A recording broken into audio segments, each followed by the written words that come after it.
Did you know there's a difference between a bog, a marsh, and a swamp?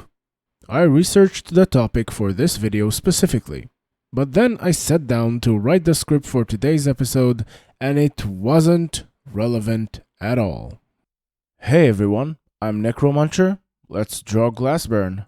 If you're new to the Horde, you're more than welcome to watch the full Glassburn playlist linked up in the card and down in the video description. Today, as requested by 50% of the people who voted in the poll, we'll be exploring the uniquely specialized vampire hunters. Humanoids are a stubborn bunch. Where one will die, two will flourish, out of spite. So, it's no real surprise people manage to settle even in the mostly unfarmable, irregularly flooded, hot and humid wetlands. Creatively named the Wetlands in the local tongue, this was a place which, despite its difficulties, presented some form of security and ungovernability. No Blight Knight in a heavy suit of armor or brigade of mounted Listercheers could come collect some distant ruler's taxes when they're knee-deep in mud and chest-deep in swamp water. But there was something else lurking in the darkness. A creature who called this place home ages before even the apes came down from the trees to call themselves human. This apex hunter flies, buzzing at an incredible speed, darting from shadow to suck on the blood of its prey. The vampire stood, and arguably still stands, at the top of its food chain.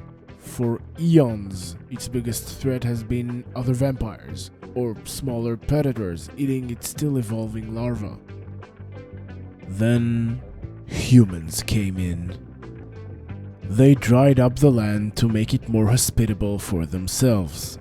They cut up trees to make their homes. They challenged the vampire's dominion, pushing it back to the deeper part of the swamp.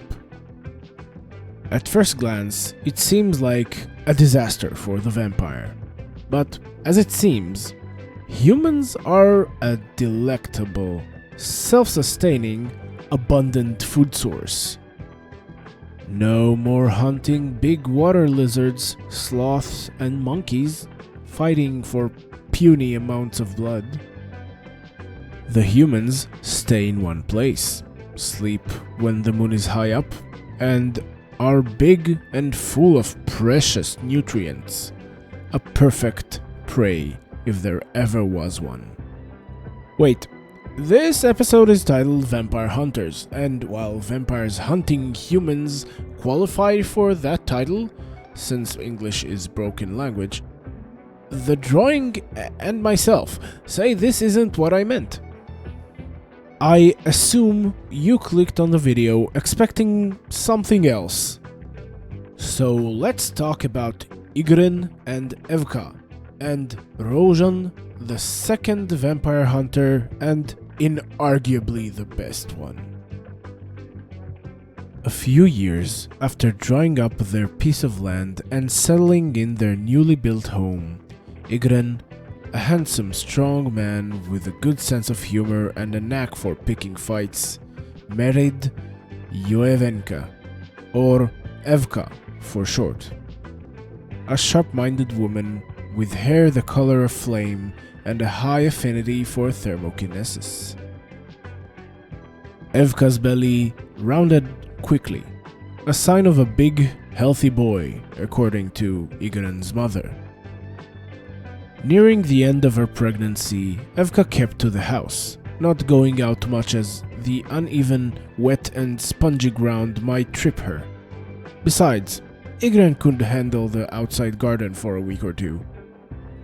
One night, as Evka slept restlessly, Ygrin went to filter clean water for her.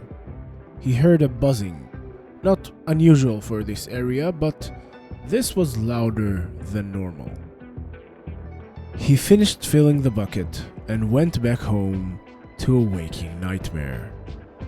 His beloved Evka, pregnant with their son, carried away by a red-eyed, winged monstrosity. He ran after it, but it flew too quickly. He couldn't get to it before it entered the swampy tree line.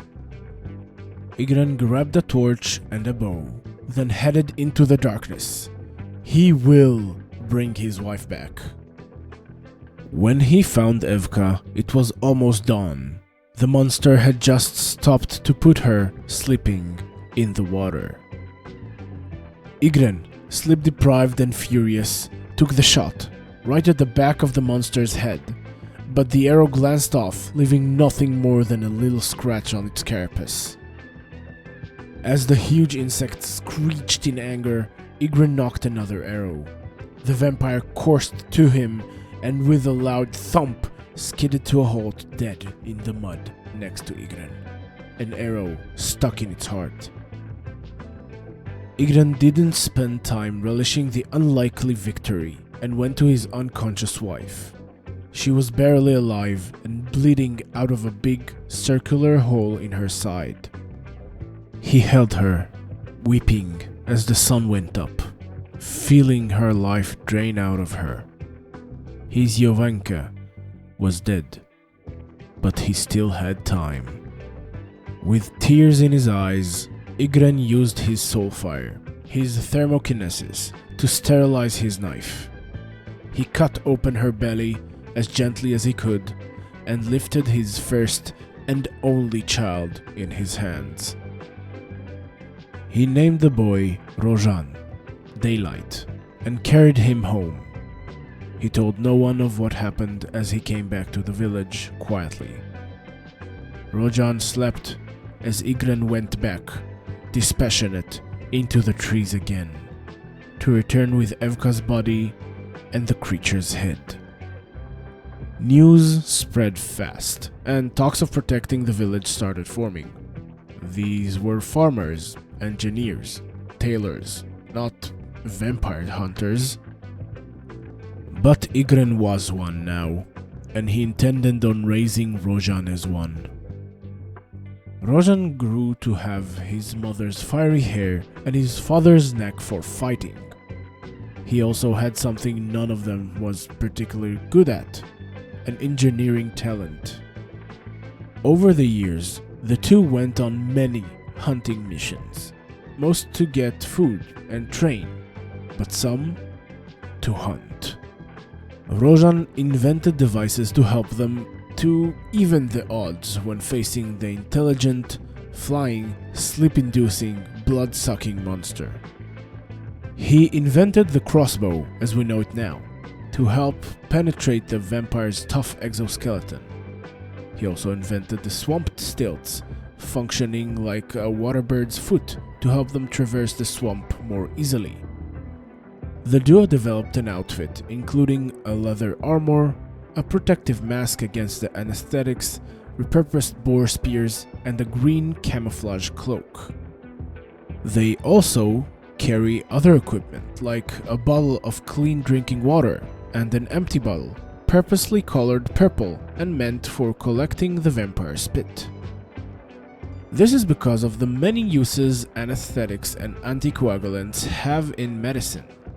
Glassburn is a medieval type setting, and especially in poor areas, medicine is, let's say, not the best.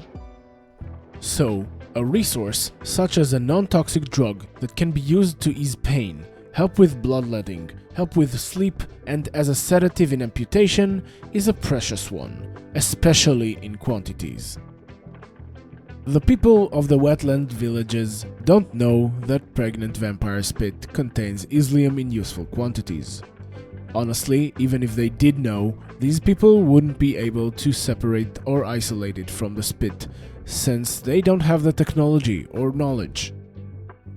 If you're hearing this and thinking, these people have magnetic levitation railways but can't isolate a material from a solvent, I get your doubts, but it's not the same group of people.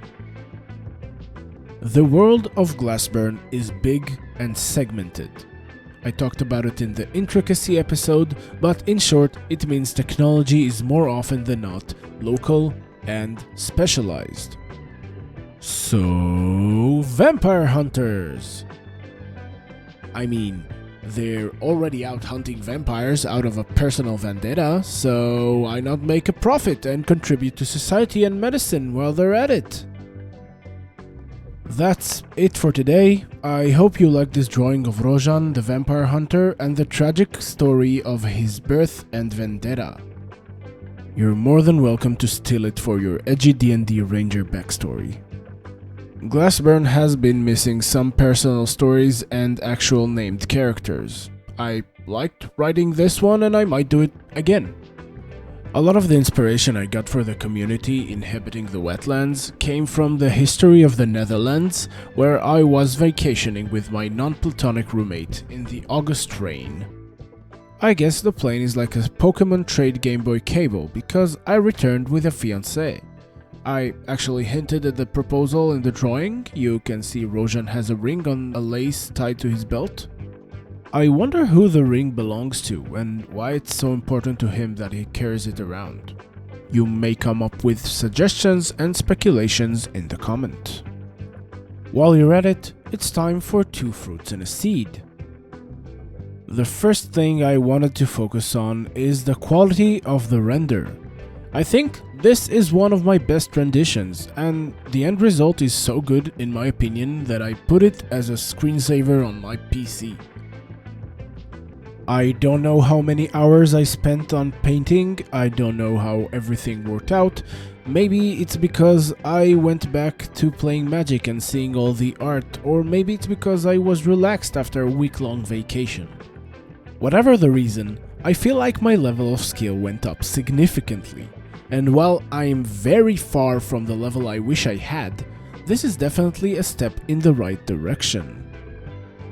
The second thing I want to focus on is the process. You saw at the start that I did well by writing ideas, making a reference board, and sketching with a clear design in my head and in front of my eyes. This is a good process. I started doing in a previous episode of Glassburn, and I should continue doing it since it gives the process and results so much more quality and smoothness. There are many more specific things I liked about this process, but on the other hand there is the seed. I went back to rely on lengthy, zoomed in, million layer rendering. I fell back to my comfort zone and didn't use the new tools I added to my arsenal, like gradient maps, a deep understanding of effects and blending modes, better brushes, etc. While I do like the result, a big part of what I'm doing here is trying to get better as an artist, and a part of that is using the right tool for the job. I'll try to keep that in mind for the next episode. Thank you everyone for sticking around with me on this storytelling episode of Glassburn. And a special thank you to everyone who voted on today's topic. I mean it when I say I want your input. If you want to support the channel so I can continue to make stuff up and have the opportunity to improve, you can like, subscribe, and share this video to your friends or foes. It's free and it would really help me out. There's also a bell. Toll it if you dare. Anyway, thanks again for watching. Tell me in the comments what you want to see next. And for now, bye!